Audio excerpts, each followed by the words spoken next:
마가복음 3장 31절에서 35절 말씀 제가 한 번 더 읽겠습니다. 그때에 예수의 어머니와 동생들이 와서 밖에 서서 사람을 보내어 예수를 부르니 무리가 예수를 둘러 앉았다가 여짜오되 보소서 당신의 어머니와 동생들과 누이들이 밖에서 찾나이다. 대답하시되 누가 내 어머니이며 동생들이냐 하시고 둘러 앉은 자들을 보시며 이르시되 내 어머니와 내 동생들을 보라. 누구든지 하나님의 뜻대로 행하는 자가 내 형제요 자매요 어머니이니라. 오늘 이 본문의 말씀으로 예수님의 세 가족에 대해서 말씀을 보려고 합니다. 여러분, 이 세상에서 가족이 되는 것은 어느 누구도 자기가 스스로 선택해서 그 가족이 될 수는 없습니다. 저는 태어나고 보니까 아버지가 경주 월성이시고 어머니가 밀성 박씨더라고요. 태어나니까 저는 이시성을 가질 수밖에 없었어요. 제가 뭐 박씨 집안에 태어나고 싶고 뭐 김씨 집안에 태어나고 싶고 그거 결정할 수가 없는 거예요. 우리 중고등학생들 여러분들도 태어나고 보니까 어느 가정에 속해 있더란 말이에요. 이 가정은 내가 택할 수가 없어요. 가족이 되는 것은 내가 택할 수가 없어요. 이 세상에서는 내가 가족으로 스스로 나는 대한민국에서 태어나야지, 나는 뭐 저 서울에서 태어나야지 이렇게 결정할 수가 없어요. 그렇죠? 나는 내가 스스로 선택해서 태어났다. 손 한번 들어보십시오. 나는 스스로 왔다. 나 스스로 1960년대 태어나고 싶었다. 그런 사람 있어요? 성은 씨 그랬어요? 태어나고 보니까 아니죠. 태어나니까 이분이 아버지고 이분이 어머니더라. 내가 선택 못해요. 자, 그런데 선택할 수 있는 가정도 있어요. 어떻게 하면 됩니까? 양자로 들어가면 돼요. 근데 내가 저 집에 양자로 들어가고 싶은데, 여러분 옛날에 오기이모라는 드라마가 있었거든요. 혹 기억하세요? 오기이모. 그거 보면 어떤 아이가 힘들게 큰 아이인데 자기는요 꿈을 꾸는 거예요. 수업 시간에. 무슨 꿈을 꾸는지 아세요? 자기는 서울의 어느 큰 부잣집에 양자로 들어간대요. 양자로 들어가서 어떤 아이하고 이제 그 데이트를 하고 싶은데 초등학생이 그렇게 꿈을 꿔요. 그 피아노 치는 그 드라마에서는 그 가시나 이렇게 말합니다. 피아노 치는 예쁜 그 가시나하고 사귀고 싶다 뭐 이렇게 나오더라고요. 그 꿈이 이루어질까요? 안 이루어질까요? 꿈은 이루어진다면서요. 아니 내가 양자로 그 집에 들어가고 싶어도 그 부모가 양자를 택해줘야 되는 것이요. 내가 당신 집에 양자 들어가고 싶습니다. 그러면 양자 받아줘요?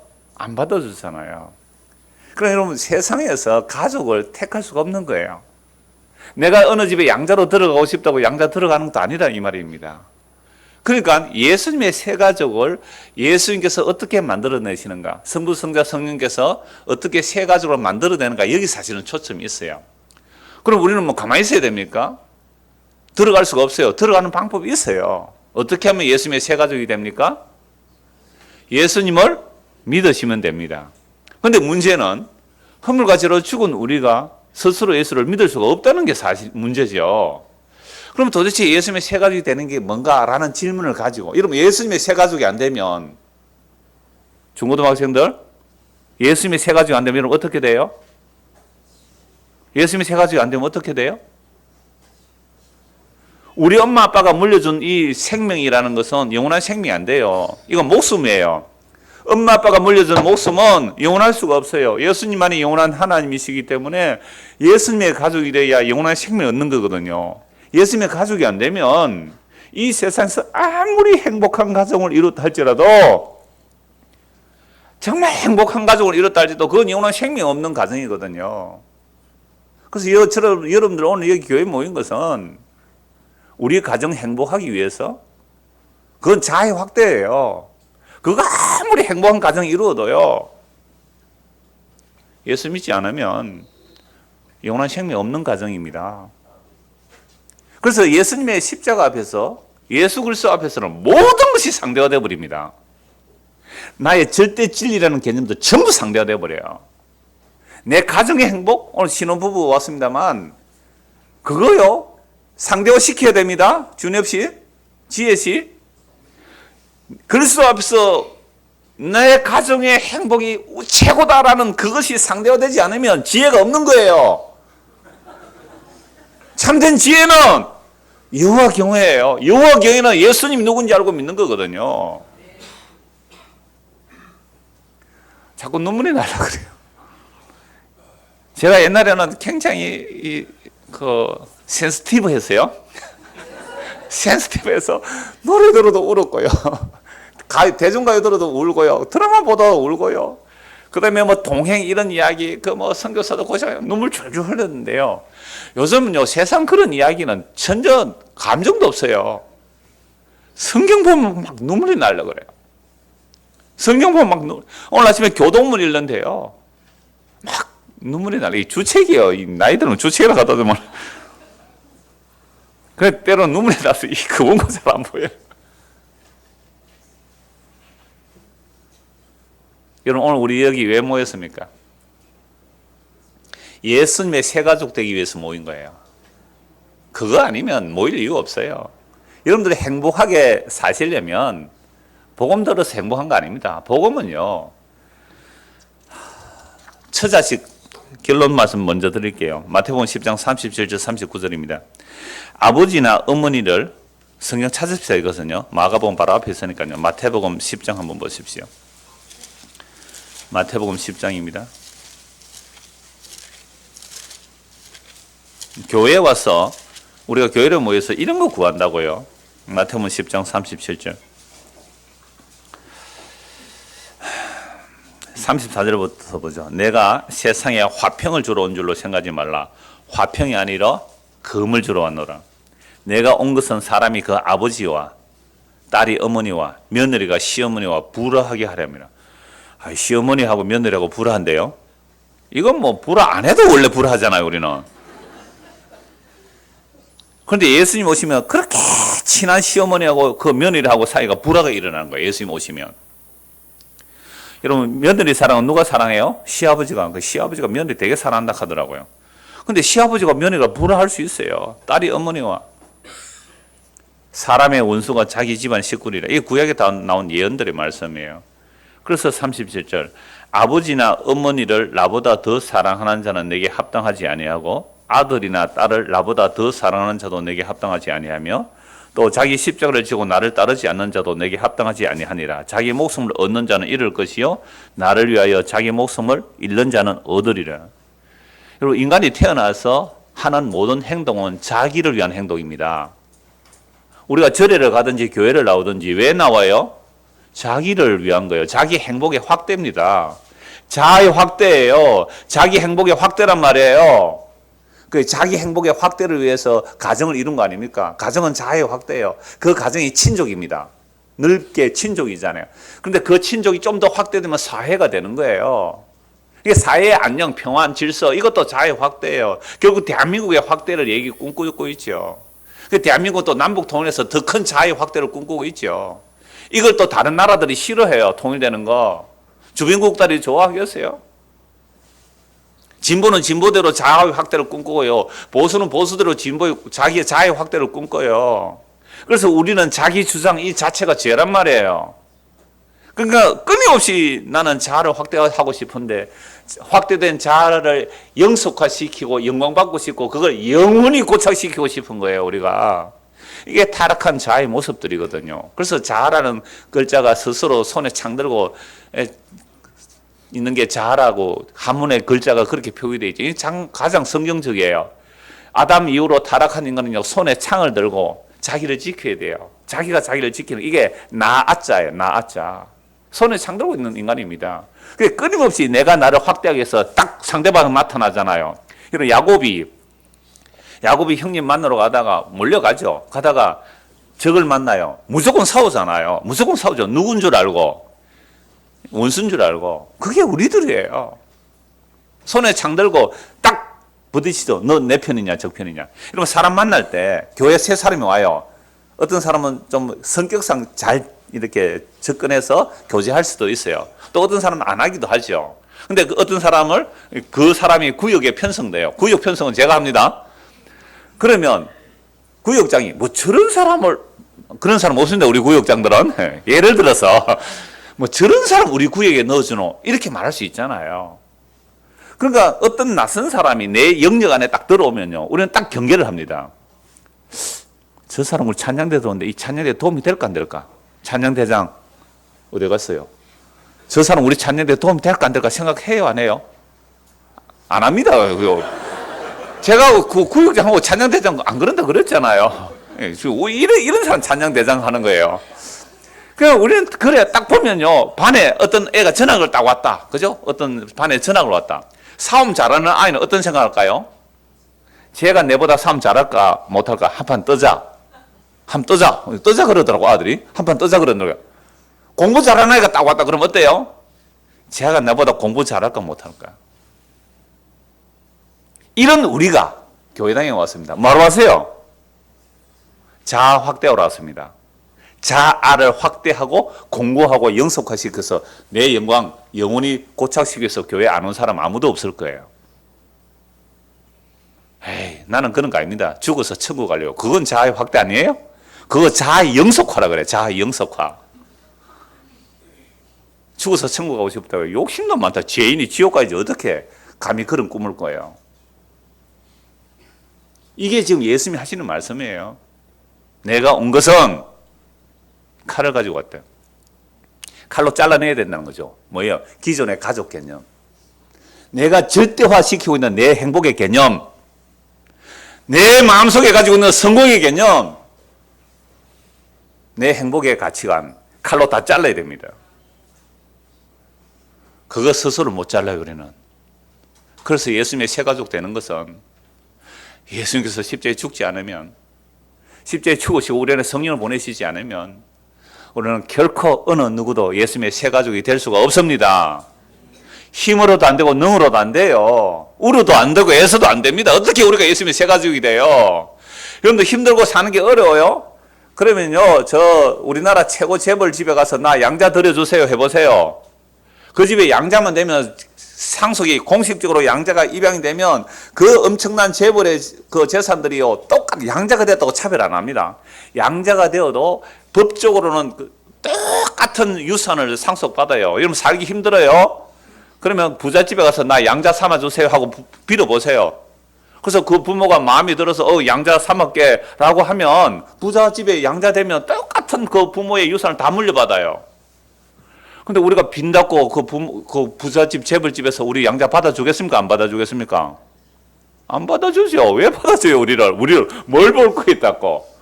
그런데 용감하게 우리는 천지를 말씀으로 창세해서 하나님께 지금 나 양자 삼아주세요. 그렇게 뻔뻔스러운 자들이에요, 우리는.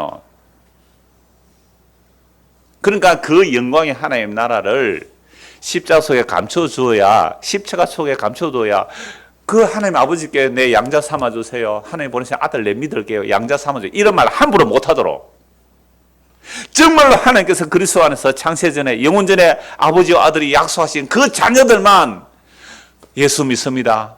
그렇게 해서 예수님의 희생으로, 맏아들의 희생으로 내가 하나님의 그 예수님의 동생이 되어서 하나님 아버지의 영원한 가족이 되도록 그렇게 비밀로 감춰둔 거예요. 아무나 욕심껏 내가 예수 믿어서 천국 갈게요. 안 들려줍니다. 이게 예수님의 새 가족 얘기거든요. 그래서 한번 보십시오. 우리가 태어나서 지금까지 살아오면서 아버지나 어머니를 나보다 더 사랑하는 자는 내게 합당하지 않다. 예수님보다 우리 아버지 어머니 사랑하면 합당하지 않대요. 내 아들, 딸 예수님보다 더 사랑하면 예수님께 합당하지 않대요. 심지어 누가복음에 보면요, 자기 목숨을 미워하지 않으면 내 제자 될 수 없대요. 여러분, 우리는 이 땅에 태어나서 살기 위해서 삽니까? 죽기 위해서 삽니까? 살기 위해서 살죠. 39절. 자기의 목숨을 얻는 자는 잃을 것이요 나를 위하여 자기 목숨을 잃는 자는 얻으리라. 이걸 가지고 또 내가 막 금욕하고 막 순교하고 이러면 하나님의 가족 됩니까? 목숨 내 버리면 얻습니까? 아니요. 그렇게 해서 목숨 얻으려고 하는 그것도 또 자아의 확대예요. 죽기까지 헌신 충성해서 내 소원 이루어내려고 하면 그것도 자아의 확대란 말이에요. 어떤 목사가 여자 목사인데요, 이렇게 하더라고요. 기도의 태엽을 감으래요. 기도의 태엽을 감으래요. 여러분 옛날에 그 시계 태엽 감는 시계 아시죠? 그 괴종시계도 태엽 하루에 한 번씩 감아줘야 돼요. 그 자명종 시계도 태엽을 감아줘야 되는. 태엽을 감아 넣으면요. 그 다음에 이 뭐예요? 악기 태엽 감면서 나오는 소리 나는 오르골 태엽 감아주면요. 띵띵띵띵띵띵 소리 나죠, 이렇게. 나는 그거 듣고 와, 깜짝 놀랐어요. 기도에 태엽을 감아 놓으면 오르골이 돌아가면서 인형도 돌아가면서 소리가 나면서 띠띠띠띠 소리 나는 거. 세상에 내가 태엽 감아 놓으면 하나님이 그렇게 일한대요. 이거 신성모독입니다. 이런 말에 아멘 하더라고요. 왜요? 거기는 내 자아의 확대가 들어있기 때문에 그래요. 기도라는 것은 자기 부인입니다. 내 뜻대로 마옵시고 아버지 뜻대로 되게 해주십시오. 그런 기도 하니까 아무도 안 하잖아요. 수요일은 기도해라고 설교 마치고 기도하고 가십시오 하면 5분 안에 다 사라져. 왜요? 거기서는 전부 자기 부인의 기도거든요. 지금 전도사 하잖아요. 헛되고 헛되며 헛되고 헤아려 하는 게 모든 것이 헛되다. 주여, 자 이제 설교해놓고 기도하십시오. 할 게 없어. 지금까지 기도한 게 뭐예요? 헤아려 헛된 것을 확장시켜 달라고 기도했기 때문에 기도할 게 하나도 없는 거예요. 기도하고 가십시오 하고 한 10분쯤 있어 보면 아무도 없어. 우리 집사람 혼자 뒤에 앉아 있어요. 그럼 집에 가자 하고 우리도 집에 갑니다.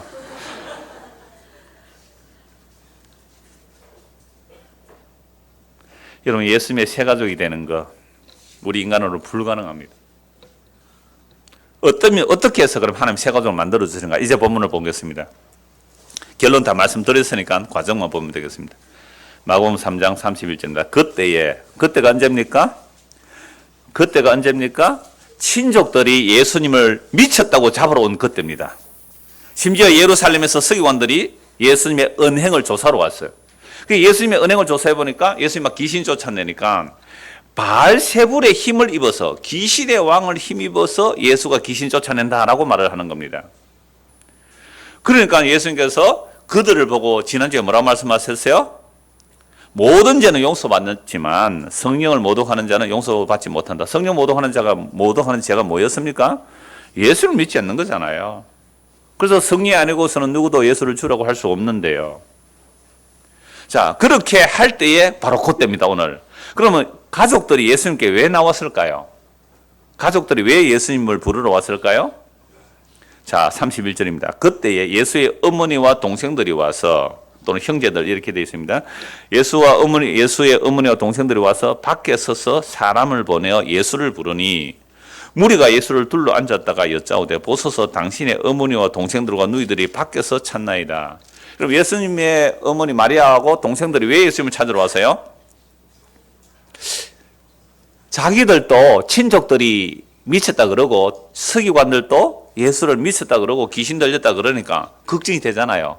가족이니까.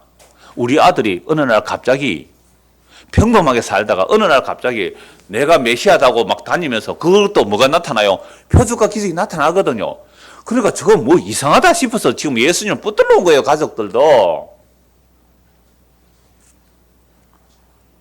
여러분, 우리 집에 안에 가면요, 명절 추석 이래 집에 가면요, 사람들이 제 발 앞에 탁 앉아서 제 말 들을까요, 안 들을까요?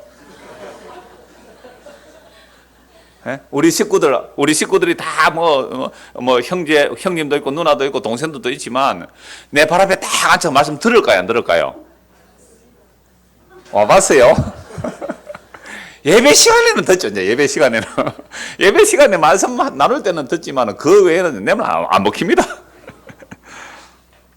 그러니까 예수님의 어머니 마리아하고 동생들이 예수님이 평소에 그냥 자기들하고 특별하지 않았던 것을 아는 거잖아요. 특별하지 않았다 알아요. 그러니까 예수 믿으라고 정말 미친다. 저 갑자기 나이 30이 되더니 장가도 안 가고 왜 저러고 다니나. 유대인들은 이제 장가 안 가면 그거 수치거든요. 또 여자들도 마찬가지고요. 결혼하는 것이 굉장한 하나님의 명령으로 알고 있기 때문에. 왜요? 성경의 첫 계명 613가지 중에 첫 계명이 뭔지 아세요? 생육하고 번성하라. 생육하고 번성하라. 결혼해서 아이 많이 낳아야 돼요. 그거 어기면 전부 다 율법 613가지 중에 하나 첫 번째 어기는 거거든요. 그러니까 굉장히 결혼을 하는 거 중요하게 여기고 있는데 나이 30이 됐는데 장가도 안 가고 뭐 이상한 어부들 몇 사람 다니면서 하나님 나라 가까이 왔다 회개하라 그러고 다니니까 가족들도 의아해한 거죠. 그래서 예수님 부르러 온 겁니다. 집에 가자 이거죠. 와서 제발 이런 짓 하지 말고 집에 가자고 부르러 왔을 거 아니에요. 우리 가정으로 돌아가자. 가정으로. 왜 집 내두고 이렇게 사람들하고 이상한 소리 듣고 이렇게 다니냐, 미쳤다는 소리 듣느냐. 우리 집으로 가자고 부르러 왔어요. 그러니까 부르는데 무리가 예수를 둘러 앉았다가 여짜오되 보소서 당신의 어머니와 동생들과 누이들이 밖에서 찾나이다. 밖에 서 있는 무리가 있고 예수님 둘레 앉아 있는 자들이 있죠. 그럼 예수님의 어머니와 동생들이 왔다면 안으로 밀고 들어가면 되잖아요. 근데 둘러섰다 표현이 좀 묘하죠. 둘러서 있다. 직접 와서 예수님 데리고 가면 되잖아요. 근데 둘러서 있는 거예요. 이게 예수님 중심으로 바깥에 서 있는 자들이 있고 예수님 앞에 어떻게 앉는 자가 있어요? 앉아 있는 자가 있어요. 무슨 느낌이 들어요? 마리아와 마르다 생각 안 나요? 마르다는 예수님 섬긴다고 바빴어요. 바깥에서 서서 왔다 갔다 해요. 근데 마리아는 뭐 해요? 예수님의 발 앞에 앉아서 꼼짝없이 말씀 듣는 거하고 대비가 되죠. 그 예수님의 혈육의 가족들은 어디에 있어요? 바깥에 서 있어요. 근데 예수님의 혈육의 가족이 아닌 자들은 어디에 앉아 있어요? 예수의 발 앞에 딱 둘러 앉아 있는 거예요. 그래서 바깥에 서 있는 이 가족이 아니에요, 사실은. 예수 부르러 왔죠. 그러니까 둘러 앉아 있는 그 사람들이 예수님, 당신의 어머니하고 동생들이 예수님을 만나러 왔습니다. 청천벽력 같은 말씀을 하시죠. 33절을 보십시오. 대답하시되 누가 내 어머니며 동생들이냐 하시고. 여러분 이 말 들었을 때 마리아하고 예수님의 동생들 마음이 어땠을까요? 사람들이 미쳤다 하는 말이 헛소리가 아니었구나. 진짜 미쳤네. 진짜 미쳤네. 이 마음 안 들었을까요? 누가 내 어머니며 내 형제냐. 둘러 앉은 자들을 보시며 내 어머니와 내 동생들을 보라. 그 혈육이 아니잖아요. 예수님의 제자들과 예수님 주변에 둘러앉은 그들이 혈육이 아니잖아요. 가족이 아니잖아요. 내 어머니와 내 형제들을 봐라. 누구든지 하나님 뜻대로 행하는 자가 내 형제요, 내 자매요, 어머니이니라. 그러면 하나님의 뜻대로 행하는 자들이 누구예요 지금? 하나님의 뜻대로 하는 자들이 누구예요? 예수의 발 앞에 앉아서 예수의 말씀을 듣는 자들. 그들이 누구예요? 예수님의 새로운 가족입니다. 그렇다면 지금 가족들이 예수님을 찾아러 왔을 때 예수님께서 어릴 때 자랄 때 평범하게 자랐다는 것을 알 수가 있어요. 어려서부터 막 전지전능한 능력이 막 나타나고 막 그 외경이라는 곳에는 이런 게 있어요. 예수님께서 어릴 때에 뭐 흙을 쪼물쪼물럭 새를 만들었더니 그 진흙이 갑자기 뽀로롱 새가 되어 날아갔다. 이렇게 되면 예수님의 전지전능하심이 아예 어려서부터 나타났다. 이렇게 볼 수 있잖아요. 근데 그런 내용이 성경에는 기록이 없어요. 그러나 구약 성경 전체가 예수 그리스도를 증거합니다. 메시아를 증거하고 있고요. 그 메시아가 어떻게 오실지도 다 증거하고 있어요. 그래서 이사야 7장 14절에는 보라 처녀가 잉태하여 아들을 낳을 것이요 그 이름을 임마누엘이라 하리라. 이걸 마태복음 1장에서 뭐라고 말합니까? 보라 처녀가 잉태하여 아들을 낳을 그 이름을 예수라라. 이는 자기 백성을 저희 지에서 구원할 자이심이라. 임마누엘이라 하리라. 이를 번역한 적 하나님이 우리와 함께 하십니다. 그럼 영원하신 하나님께서 우리와 함께 하시기 위하여 우리 안에 오시기 위하여 어떻게 하셔야 돼요? 하나님이 사람이 되어 마리아 처녀 마리아에게서 성녀로 잉태되셔요. 죄 없이 잉태되셔요. 죄의 증가를 막아주셨어요. 유일하게 죄 없으신 분으로 태어나신 분이 예수님이세요. 그래서 이 예수님만이 중보자가 될 수 있는 겁니다. 하나님과 사람 사이의 중보자는 예수 그리스도 뿐입니다. 죄인은 결코 중보자가 될 수 없어요. 예수님만 왜 중보자가 되기 위해서 구유에 오셨단 말이에요. 말 구유에 짐승의 먹이통에 오셨어요.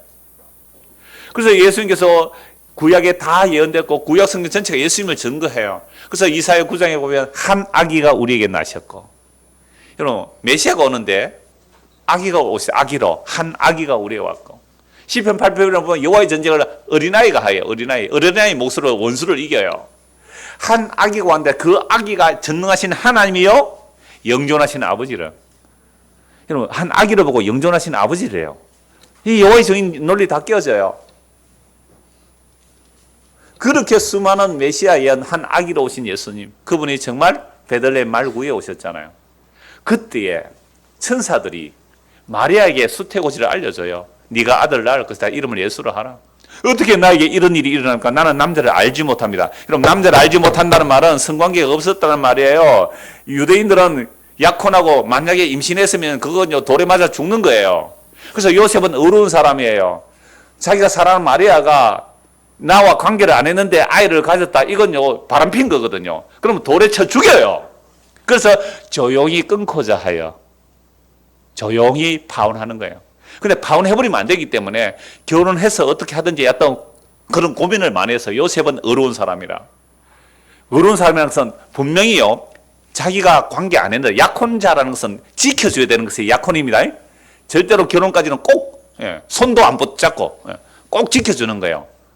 그렇게 약혼자는 지켜주는 거예요. 그게 지켜줘야 되는데 자기가 분명히 결혼하기 전에 관계 안 하는 거예요, 유대인들은. 그런데 임신했다는 소식이 들린 거예요. 큰일 났잖아요. 그래서 조용히 끊고 자는 것은 자기가 마리아를 내가 관계하는데 임신했다고 하면 돌에 맞아 죽어요, 마리아를. 그래서 보호하기 위해서 고민하고 있어요. 그때 천사가 나타나요. 요셉아, 두려워하지 말라. 마리아가 잉태한 것은 성녀로 잉태된 것은 너는 두려워하지 말고 데려와. 그래서 보호해 아이를 낳는 것이잖아요. 그래서 가브리엘 천사가 마리아에게도 요셉에게도 다 알려줘요. 드디어 잉태할 때는 천사들이 목동에게 알려줘요. 그 목동들이 받은 사인이 말 구유의 강보의 사인분이에요. 짐승 같은 구유의 먹이에, 짐승 같은 우리를 살려서 구유의 짐승의 먹이 되 오신 분이에요. 그리고 동방박사들이 별빛을 보고 찾아와요. 근데 예루살렘 근처 오니까 별빛이 사라지죠. 도시의 화려함 때문에 별빛이 사라져요. 세상의 영광 때문에 별빛이 안 보여요. 그래서 동방박사들이 별빛을 찾아오다가 어디로 들어갑니까? 헤로드 왕궁에 들어갑니다. 유대인의 왕으로 태어나시니까 어디 있습니까? 난리가 났죠. 나 외에 어느 놈이 왕이야. 그래서 헤로드 왕이 자기 주변에 있는 그 서기관들, 성경 박사들을 물어보니까, 여러분, 성경 찾아보지도 않고 대답해요. 베들레헴 땅입니다. 베들레헴 땅입니다. 성경에 다 선지자 예언해놨거든요. 베들레헴에서 메시아가 오실 것을. 그렇게 베들레헴에 오신 예수 그리스도. 이 예수님의 오시고 나서 어릴 때의 구약의 예언과 어릴 때의 약속들은 엄청나게 많아요. 그래서 아기 예수님이 태어나시고 성전에 결례회원할 때에 하나님의 위로를 기다린 시몬은 계시를 받아요. 네가 메시아 보기 전에는 죽지 아니라. 아기 예수 성령의 감동으로 성전에 나갔는데 그때 아기 예수를 와요. 그 아기 예수를 품에 안아요. 시몬이 뭐라고 해요? 주여, 내가 이스라엘의 구원을 보았나이다. 이제 종을 평안히 놓아주시군요. 여러분, 예수님을 품에 안아야만 완성이에요. 그게 새 가족이에요. 예수님을 품에 안아요. 주여, 내가 주의 구원을 보았나이다. 이제야 나를 평안히 놓아주시군요. 나 이제 죽어도 여한이 없습니다. 완성이 나 안에 왔습니다. 놀라운 거예요. 시몬이 이스라엘의 위로를 기다렸어요. 메시아를 기다렸어요. 하나님 계시를 받았습니다. 아기 예수 성령의 감동으로 딱 가서 딱 보고 알아요. 주여, 내가 이스라엘 구원을 보았나이다. 이 시몬이 예수님의 새 가족이 되는 거예요. 안나라는 여자 있어요. 결혼해서 아이도 없이 남편 빨리 죽었어요. 제가 그 나이를 생각하면 한 90살 넘은 것 같아요. 거의 100살 가까이 된 분이에요. 평생 성전에 와서 기도하면서 사는 사람인데 이 사람도 그 아기 예수에 대해서 증거해요. 그러니까 예수님이 어릴 때 태어났을 때는 이런 증거들이 굉장히 많아요. 그런데 소년으로 자랄 때는 딱 한 곳 말씀이 나와요. 누가복음 2장 보십시오. 누가복음 2장. 마가복음 뒤에 누가복음 나옵니다. 2장 48절.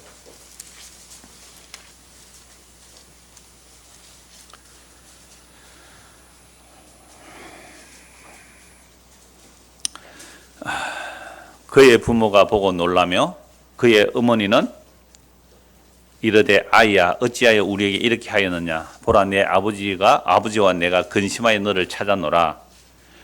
자 49절 같이 읽읍시다. 예수께서 이르시되 어찌하여 나를 찾으셨나이까 내가 내 아버지 집에 있어야 될 줄을 알지 못하셨나이까 하시니. 여러분 오늘 말씀하고 연결되죠. 이게 예수님 12살 때입니다.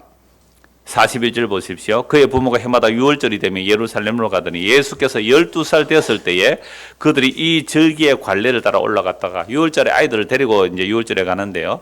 어릴 때는 잘 안 데리고 가기도 하고 이스라엘은 12살, 13살 되면 율법의 의무를 져야 됩니다. 12살 되면 율법의 의무를 져야 돼요. 그래서 이제 예루살렘 유월절에 갔습니다. 그러니까 절기를 마치고 돌아갈 때에 아이 예수는 예루살렘에 머무셨더라. 그 부분은 이를 알지 못하고 왜 몰랐을까요? 그러니까 옛날에는 그 가족이 친척들 함께 가거든요. 명절에. 그러니까 6월절 절기 마치고 이제 내려오는데 가족들하고 함께 오겠지. 이러면 옛날에 시골에 애들 찼습니까? 안 찼습니까? 요즘은 몇 시간만 없으면 난리가 나죠. 경찰에 신고하고. 시골에는요, 아이가 없어도 안 찼습니다. 왜? 아도 많았고, 한 7, 8명 낳으니까. 그 다음에 걔가 어느 집에 갔다가 잤다가 이틀 만에 오기도 하고 그래요. 친척 집에 가서 자고 저도 그랬거든요. 친척 집에서 자고 와도 전화도 없습니다. 전화할 수가 없잖아요. 그럼 자고 오겠지. 그 다음날 보면 오잖아요. 그러니까 만 하루를 지나도 예수 안 찾았고 그냥 내려간 거죠. 근데 예수 어디 갔노? 여보, 예수 못 봤어요? 못 봤는데요? 친족에 다 찾아서 없어요. 큰일 났네. 해서 다시 되짚어서 예루살렘 올라가요. 3일째. 그러니까 만 하루를 지나서 올라가니까 3일째 예수를 만나요. 성전에서. 43절. 그 날들을 마치고 돌아갈 때 아이 예수는 예루살렘에 머무셨더라. 그 부모는 이를 알지 못하고 동행 중에 있는 줄로 생각하고 하룻길을 간 후 친족과 아는 자 중에 찾되 만나지 못하며 찾으면서 예루살렘으로 돌아갔더니 사흘 후에 성전에서 만난 자 그가 선생들 중에 앉아서 그들에게 듣기도 하시며 묻기도 하시니. 여러분, 자 12살? 12살은 없죠. 1학년, 중학교 1학년 12살입니까? 5학년입니까? 여러분 12살 다 넘었어요. 여러분 다 율법의 아들의 나이가 되는 나이예요.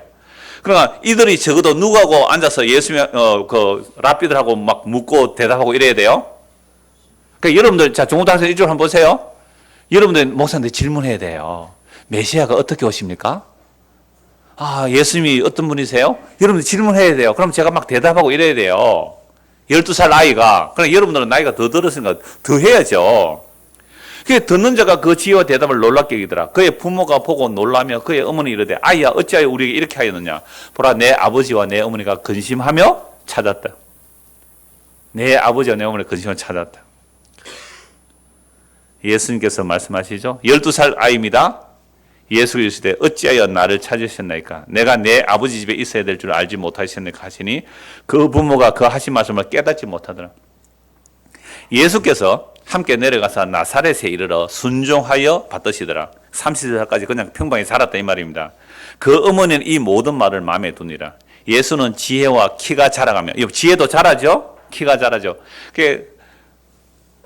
영원하신 하나님의 그 신격이 사람의 인격을 취하신 것이 아니라 사람의 인성을 취하신 거예요. 온전한 사람의 성품을 취하신 거예요. 죄가 없는. 그래서 남자의 시간에 마리아에게서 성령으로 잉태하여 지혜가 자라야 돼요. 키가 자라야 돼요. 그게 온전한 사람이잖아요. 그래서 예수님이 지혜와 키가 자라가며 하나님과 사람에게도 사랑스러워 가시더라. 정상적인 성장을 하시는 거예요. 그러니까 예수님께서 추위를 느껴요. 배고픔을 느껴요. 잠이 오시는 분이란 말이에요. 우리가 똑같은 사람으로 오셨어요. 그런데 딱 하나 다른 게 뭐예요? 죄가 없으신 분, 남자의 시간에 성령한테 죄가 없어요. 그래야 중보자가 되실 수 있는 거예요. 그래서 예수님께서 그렇게 평범히 자라가 30세 정도 자랐습니다. 그런데 어느 날 갑자기 요한에게 세례를 받으시고 요동에서 세례를 받으시고 뭐라고 합니까? 회개하라 천국이 가까이 왔다면서 제자들 몰고 다니면서 막 귀신 쫓아낸다 그러고 천국 복음 전한다 그러고 다니니까 얼마나 소문이 빨리 나겠어요. 그래서 친족들이 미치다 그러고 서기관들이 예수를 귀신의 왕의 힘을 입었다 그러고 그러니까 걱정해서 가족들이 지금 예수님을 붙들러 온 거예요. 그래서 예수님께 가족들이 왔다라고 하니까 예수님 뭐라고 말씀하셨어요? 누가 내 어머니며 내 동생들이냐. 12살 때 한 이야기하고 같죠. 그러니까 12살 이후로 그 전에도 그 이후에도 평범하게 살았어요. 그래서 신학자들은 예수님의 자기 이해, 예수님의 자기 의식, 그래 메시아임을 언제 의식하셨을까? 이게 인간적인 질문이에요, 사실은. 예수님께서 메시아 되시면 언제 인식하셨을까? 12살 때 분명히 나타납니다. 그런데 숨기고 있어요. 안 나타내세요. 그리고 세례요한의 성령 임할 때는 하늘에서 음성이 나죠. 이는 내 사랑하는 아들로 내 기뻐하는 자라고. 그 위에 성령이 비둘기처럼 임하니까 공식적으로 취임을 하는 거죠. 그래서 30세부터 메시아의 사역을 그대로 하고 계시는 겁니다. 자, 이랬을 때에 예수님과 함께 자랐던 동생들이 예수를 메시아로 믿을 수 있을까요? 믿지를 못하는 겁니다. 누가 내 어머니면, 그래서 예수님이 가족이 왔다니까 예수님께서 누가 내 어머니며 내 동생들이냐라고 말씀하신 거예요. 그래서 예수님은 선지자가 고향에서 환영 못 받는다고 말씀하셨고요. 또 예수님과 함께 어려서부터 자라온 사람들 예수님 메시아 볼 수가 없죠. 아무리 표적 기적 행해도 안 믿어요. 예수님께서 자라나신 그 나사렛 또는 가버나움 동네에서는요, 표적과 기적을 행하여도 믿지를 않았더라. 사람들이요, 표적 보여주면 믿는다고 천만의 말씀. 예수님께서 고향에서 표적과 기적을 보여주어도 그들이 믿지를 않았어요. 믿지 않아서 그들 표적도 안 보여주었어요. 그러니까 예루살렘으로, 그러니까 예수님의 동생들이 초막절에 다른 사람들 명절 초막절 올라가 예수님의 동생들이 이래요. 아니, 자기를 메시아라고 드러내려면 저 서울로 가야지 왜 이 시골에 숨어 있느냐고. 그때 예수님 내 때가 아니라 그랬잖아요. 그러고 나서 올라가신다고요. 예수님의 때는 따로 있어요. 너희들의 때가 아니라는 거예요. 그러니까 제자들도 이렇게 말한선 요한복음 7장 5절에 보면 예수의 동생들도 예수를 믿지 않았어요. 메시아로 믿지 않았어요. 근데 나중에 십자가에 죽으시고 성령 임하시고 나니까 그때에 야고보가요, 예수님을 믿죠. 예수님을 향하여 형님 이렇게 말 안 해요. 주여. 그러고 자기를요, 종. 야고보는 종으로 노예라 그래요. 노예라 그래요. 그 야고보가 초대 예루살렘 교회 의회 의장이 되는 겁니다. 혈육이 아니에요. 새로운 가족이 되는 겁니다.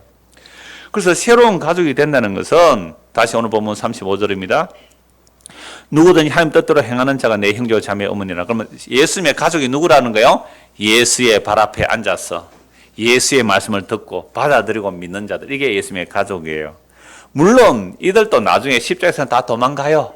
다 도망가지만 주께서 또 다시 찾아오셔서 예수의 말씀을 듣게 하시고 믿게 해주시는 거죠. 그래서 예수님의 가족이 되는 겁니다. 그래서 35절에 누구든지 하나님의 뜻대로 행하는 자는 오늘 본문에서 누구예요? 예수의 말씀을 듣고 받아들이고 앉아있는 그들. 예수님을 미쳤다 안 그러고 예수님의 말씀을 듣고 있는 그들이 예수님의 새로운 가족이 되는 겁니다. 자, 다시 질문. 오늘 우리는 여기 왜 왔습니까? 예수님 새 가족 되기 위해서. 물론 어폐는 있지만 우리가 예수의 말씀을 듣고 믿는 것이 예수님의 새 가족 되는 유일한 길입니다. 다른 길은 없어요. 그래서 하나님의 뜻대로 하는 자라는 것이 뭐냐? 요한복음 한번 보십시오. 요한복음 6장 38절입니다. 요한복음 6장 38절.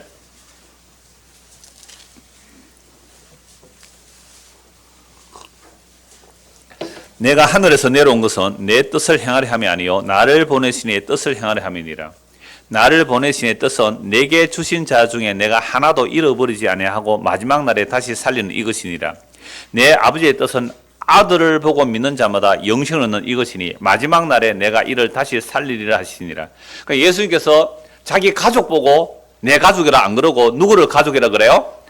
예수님의 발 앞에 말씀을 듣는 그들을 내 어머니면 내 형제들이라 라고 말하면서 이들이 아버지 뜻대로 하는 자들이라 이 말이에요.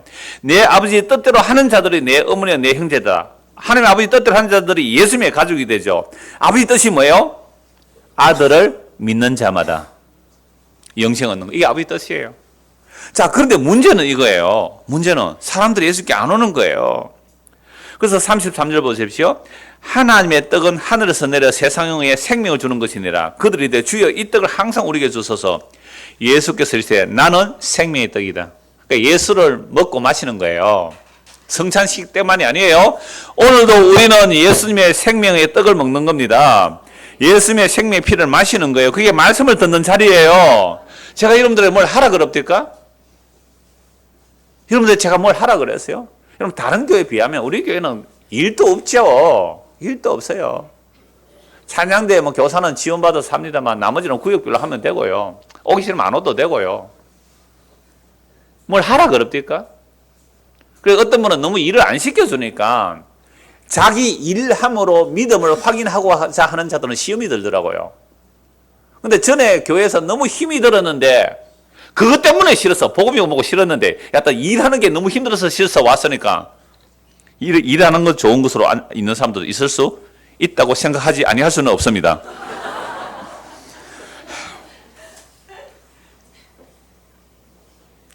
생명의 떡이에요. 그런데 문제는 이거예요. 35절 보십시오. 예수께서 이르시되 나는 생명의 떡이니 내게 오는 자는 결코 줄이지 아니할 터요 나를 믿는 자는 영원히 목마르지 아니하리라. 그러나 내가 너희에게 이르기를 너희는 나를 보고도 믿지 않는다. 예수는 안 믿어요. 믿을 능력이 성민아 없단 말이야. 없다. 예수를 못 믿는단 말이야. 너희 나를 보고도 믿지 않는다. 그래서 어떻게 해야 돼요? 안 믿는 이들을. 하나님 아버지께서 예수께서 주시는 자들이 있어요. 그래서 37절 아버지께서 내게 주시는 자는 다 내게로 올 것이요. 그러니까 아무나 예수 믿으러 오는 게 아니라 누구만 나와요? 아버지께서 주시는 자만 올 것이요. 주는 그들을 내가 반드시 구원하여 내겠다. 그러면 하나님 아버지께서 예수께서 주셔서 예수를 믿고 영원한 생명을 얻으면 누구의 가족이 되는 거예요? 예수님의 가족이 되죠. 이 일을 예수님이 오셔서 말씀해도 안 믿어요. 예수님의 발 앞에 있는 자들도 십자가에서 배신해요. 그래서 나중에 십자가에 지시고 성령을 부어주시면 그제서야 예수의 말씀을 이해하고 듣게 돼요.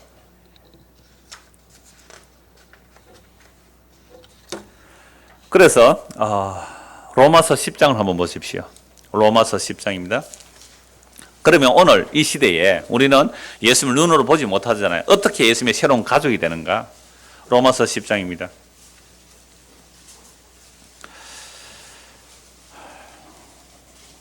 1절부터 보죠. 형제들아 내 마음에 원하는 바와 하나님께 구하는 바는 이스라엘 위함이니 곧 그들로 구원을 받게 합니다. 내가 증언하노니 그들이 하나님께 열심히 있으나 올바른 지식을 따른 것이 아니니라.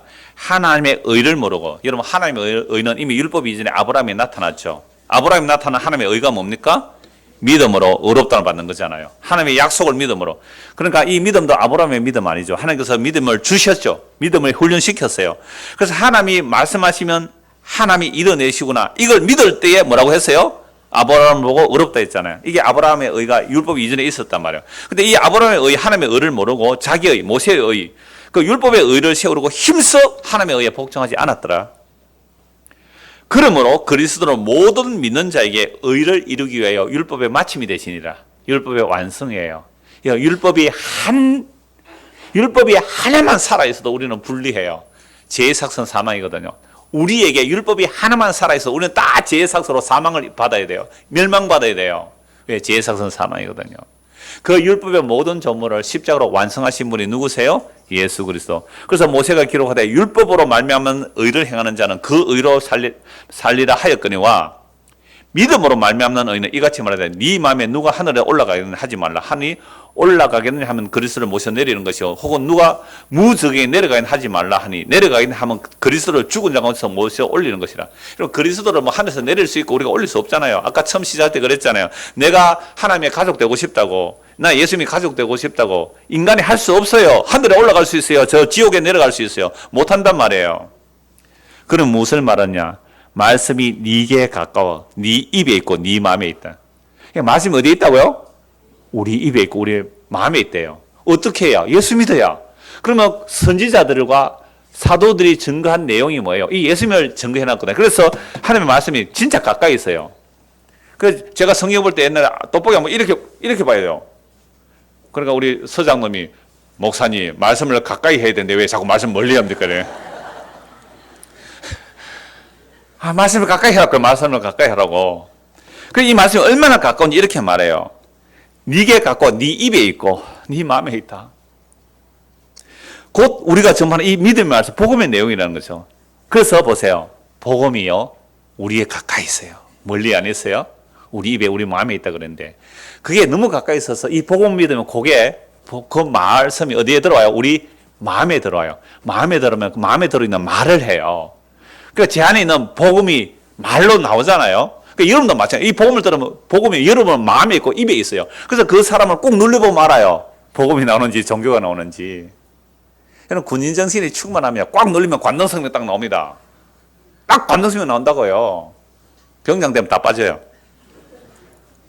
그러니까 우리가 정말로 예수 그리스도를 알고 믿는다는 것은 우리 안에 그 복음의 말씀이, 하나님의 말씀이 예수 그리스도에 대한 내용에 꽉 차 있는 거예요. 콕 눌리면 나오는 거죠. 입에 있다, 마음에 있다. 자, 9절 같이 읽읍시다. 시작.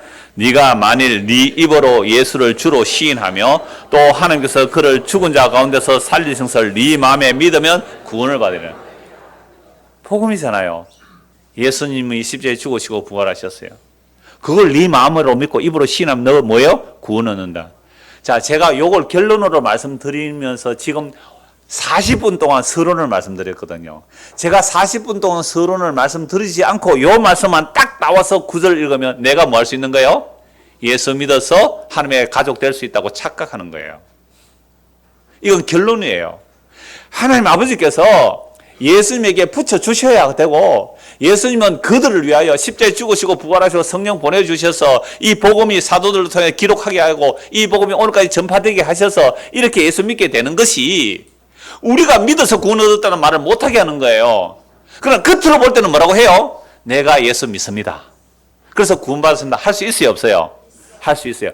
그러니까 똑같은 말에도 너무 달라요. 제가 지금 이 결론을 위해서 40분 서론을 얘기한 이유가, 내가 예수 믿어서 구원받았다는 그 나의 주체성과 나의 의지와 결단과 그걸 끊기 위해서 제가 이 얘기를 한 거예요. 그래서 만약 오늘 저와 여러분이 내가 예수 믿습니다, 정말로 내가 죄인인 줄 알고 예수를 믿고 마음에 믿고 입으로 시인하고 예수를 믿습니다라고 구원 얻은 사람은 그 사람은 그 믿음 때문에 구원 얻었어요? 하나님 주신 은혜 때문에 구원 얻었어요? 그 얘기하고 싶어서 그런 거예요. 이거 빼버리면 우리는 종교가 돼요, 종교. 이건 5분만 해도 할 수 있거든요. 야, 예수 믿으래, 구원받는다. 야, 알았어, 믿을게, 구원받는다. 너 구원받았거든? 이건요, 5분만 해도 할 수 있는 거예요, 5분만 해도. 사인회가 전도 많이 해봤어요. 사인회 가면 10분 만에 구원 확신시킬 수 있어요. 그래 되면 내가 믿은 거잖아요. 그래서 믿음이 은혜의 선물입니다. 근데 겉으로는 분명히 뭐라고 해야 돼요? 예수를 주와 그리스도로 마음으로 믿고 입으로 신해 구원받습니다. 그러니까 전도는 그렇게 할 수밖에 없어요. 자, 10절. 사람이 마음으로 믿어 의에 이르고 입으로 시인하여 구원에 이릅니다. 이것만 따오면 안 된다 그랬습니다. 성경에 이르되 누구든지 그를 믿는 자는 부끄러움을 당하지 아니하라. 이 구약의 성경이에요. 유대인이나 헬라나 차별이 없습니다. 한 번에 주께서 모든 사람의 주가 되사 그를 부르는 모든 사람에게 부여하시도다. 누구든지 주의 이름을 부르는 자는 구원을 받으리라. 이 요엘 선지자의 예언이거든요. 요엘 선지자 예언으로 오순절 성령이 임하게 되니까 복음을 선포해요. 복음을 선포가 뭐예요? 너희가 십자가에 못 박아 죽인 예수를 하나님이 살리시고 주와 그리스도가 되게 하셨도다. 어찌할까요? 내가 예수 죽인 죄인 맞네요. 내가 손에 창 들고 나를 살리기 위해서 이웃을 해친 인간 맞네요. 말로도 생각으로도 그 이웃으로 오신 예수님을 죽인 죄인이 내가 맞네요. 어찌할까요? 회개하고 주 예수를 믿으라. 저는요 20년 동안 설교한 거 이거 한 가지밖에 없어요. 회개하고 예수 믿으십시오. 우리 중고등학생들 회개하고 예수 믿으세요. 우리 어르신들 회개하고 예수 믿으십시오. 회개하고 예수 믿으라는 요 말 한마디 하려고 지금 45분째 얘기한 거예요. 그러면 구원받습니다. 누구든지 주의 이름을 부르는 자는 구원을 받아라. 그런데 문제는 이거예요. 그런즉 그들이 믿지 않는데 어찌 부르겠어요? 그럼 안 믿는데 어떻게 부르겠어요? 안 믿는데. 안 믿어지는데. 그럼 믿으려면 뭔가 들어야 되잖아요. 그들이 믿지 않으면 어찌 부르려? 듣지도 못한 일을 어찌 믿으리요? 전파하는 자가 없으면 어찌 들으리요? 보내심을 받지 아니했으면 어찌 전파하리요? 기록된 바 아름답도다 좋은 소식을 전하는 자들의 발이여 함과 같으니라. 오늘 우리가 예수를 믿으려면 어떻게 해야 돼요? 들어야 되잖아요. 그게 들어야 되는데 뭘 들어야 돼요? 16절 보십시오. 그러나 그들이 다 복음을 순종하지 않았다. 구약에 복음 전했습니다. 근데 순종 안 했어요. 물론 하나님 택한 자들은 믿었어요. 아브라함도 믿었잖아요. 모세도 믿었어요. 그러나 그들이 다 복음을 순종하지 아니하였도다. 이사야가 이르되 주여 우리가 전한 것을 누가 믿었나이까 하였으니, 그러므로 믿음은 들음에서 나며 들음은 그리스도의 말씀으로 말미암느니라. 오늘 저와 여러분이 어떻게 믿음이 생기는 거예요? 들어야 되죠. 뭘 들어야 돼요? 그리스도의 말씀, 성경을 통하여 예수가 그리스도임을 증거하는 그 말을 들어야 합니다. 다시요. 믿음은 어디서 나와요? 들음에서 나와요. 근데 들은데 뭘 들어야 돼요? 그리스도의 말씀을 들어야 돼요. 그럼 그리스도의 말씀이라는 것은 구약과 신약 모든 성경을 통해 누구 말 들어야 돼요? 그리스도 성경을 통해 뭘 들어야 돼요? 그리스도를 증거하는 말을 들어야 됩니다. 근데 교회 와서 성경 읽어놓고 그리스도에 대해서 얘기 안 해요. 그리스도에 대해서 얘기 안 해요. 하나님이 사람이 되어 오신 그 예수가, 십자가에 죽은 그 예수가, 마구간에 오신 그 예수가 우리에게 살과 피를 주기 위한 그리스도입니다. 이 얘기 들어야 그걸 믿는 거예요. 물론 이 그리스도의 말 들었다고 다 믿는 거 아니에요. 택한 자는 반드시 그리스도의 말씀을 들어야 돼요. 근데 교회 성경 한 구절 읽어놓고 내 가정 행복해지는 것 아멘하고 세상에 부자 되는 거 아멘하고 그 그리스도의 말씀 들으세요? 자의 확장이에요. 자아의 확장. 그게 우상숭배입니다. 그걸 깨르고 예수님이 오셔서 그걸 칼로 잘라내기 위해서 예수님이 오셨어요. 그 탐심을 자르기 위해서 예수님이 오셨단 말이에요. 여러분 이 말씀이 정말로 들리시나요? 이 복음이 정말로 들리시나요?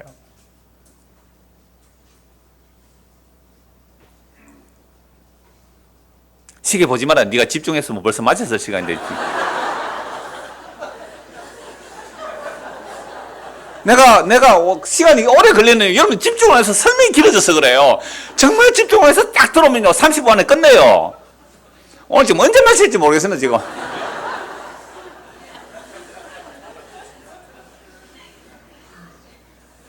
16절 보십시오. 17절 그러므로 믿음은 어디요? 들음에서 나며 들음은 그리스도의 말씀으로 말미암습니다. 오늘 본문에 보면 밖에서 있는 자들이 있어요. 여러분 예수의 가족들도 밖에서 있었단 말이에요. 혈육의 가족이 밖에서 있어요. 밖에서 있는 자. 여러분 교회 아무리 오래 다녀도 밖에서 있는 자들 있어요. 자신은 몇 대가 기독교 집안이래요. 엄마 뱃속부터 교회 다녔다. 그러면 뭐합니까? 그리스도의 말씀에 관심 없어요. 교회 다니면 뭐합니까? 그리스도의 말씀에 관심이 없어요. 성경을 통해 예수가 누구신지 알고 믿는 일에 관심 없어요. 어떻게 하면 기적, 표적, 체험 쓸데없는 간증거리나 만들어내려고요.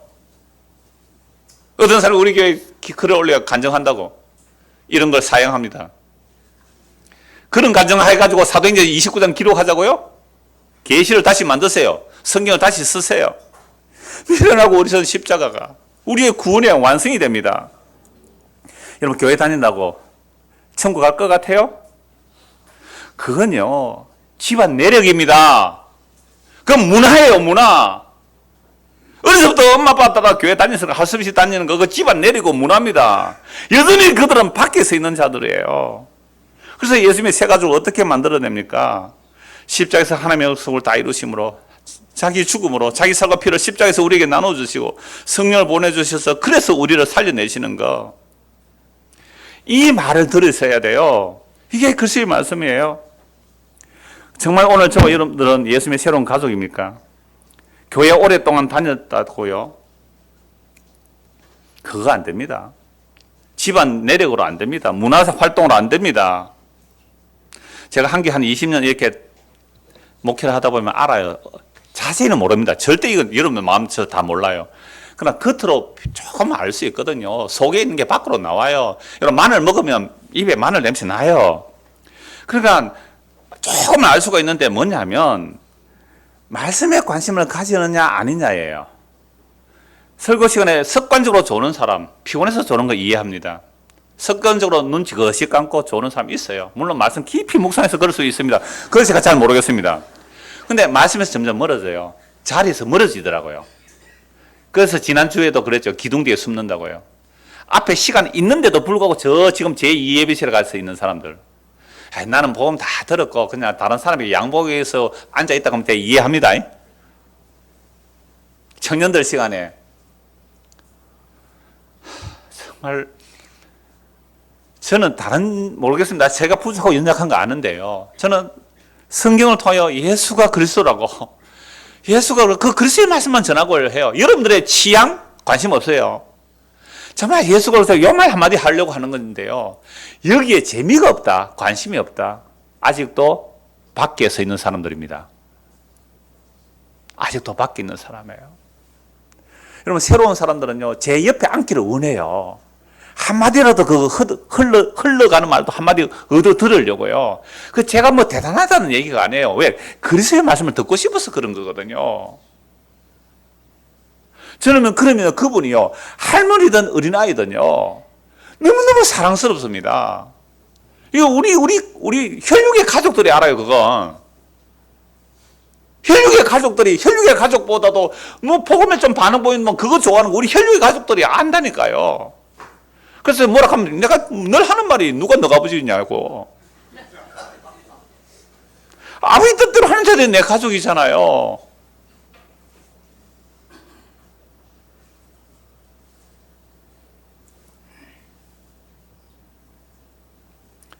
지난주에 한 청년이 몇 년 만에 청년에 올라왔더라고요.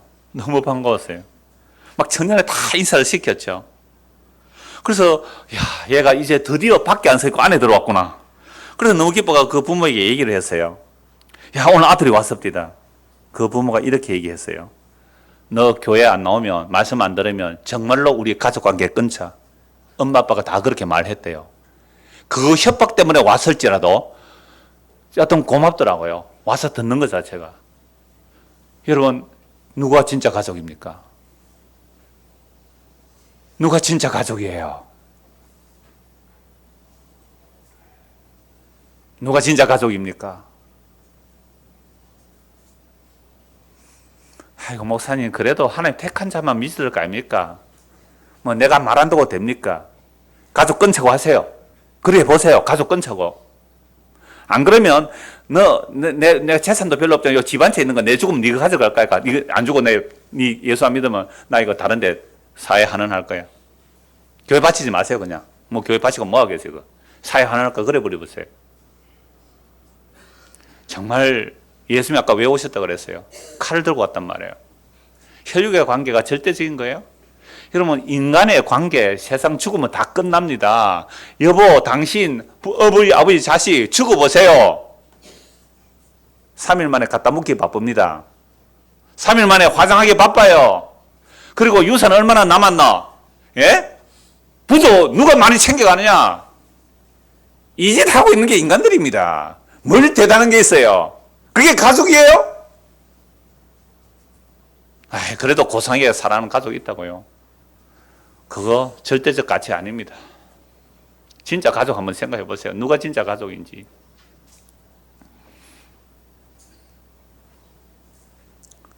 우리가 성경 하나님의 말씀을 믿는다면 성경을 통해 예수 말고 믿는 것이 하나님의 일이고요. 그게 영원한 생명이고 그게 새로운 가족이 되는 겁니다. 우리는 다시 한번 읽어볼게요. 마태복음 10장 39절입니다. 아버지나 어머니를 나보다 더 사랑하는 자는 내게 합당하지 아니하고 아들이나 딸을 나보다 더 사랑하는 자도 내게 합당하지 아니하며 또 자기 십자가를 지고 나를 따르지 않는 자는 내게 합당하지 아니하니라. 자기 목숨을 얻는 자는 잃을 것이요 나를 위하여 자기 목숨을 잃는 자는 얻으리라. 우리는 무엇을 하든지 자아를 확대하려고 합니다. 교회를 나와도 자아의 확대를 꿈꿉니다. 자아의 확대가 가족이며 사회이며 인류입니다. 이것 외에 우리가 할 줄 아는 게 없습니다. 그러나 이렇게 하여 목숨을 얻으려고 하는 그것이 자아의 확대이기 때문에 우상숭배이며 영원한 죽음의 길입니다. 세상의 모든 관계는 끝이 있습니다.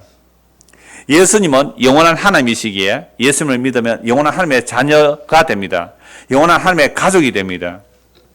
영혼이 갈라서기 전에 예수님을 주와 그리스도로 믿고 마음으로 믿고 입으로 신하여 예수님의 새 가족이 되는 은혜가 저와 여러분에게 임하기를 간절히 소원합니다. 기도하겠습니다. 하나님 아버지, 예수님께서 그 육신의 어머니와 동생들이 왔을 때에 우리의 가족관계가 끝나기 전에 회개하고 예수를 믿는 우리 모두가 되도록 은혜를 베풀어 주시옵소서. 예수 그리스도를 받들어 기도드리옵나이다. 아멘.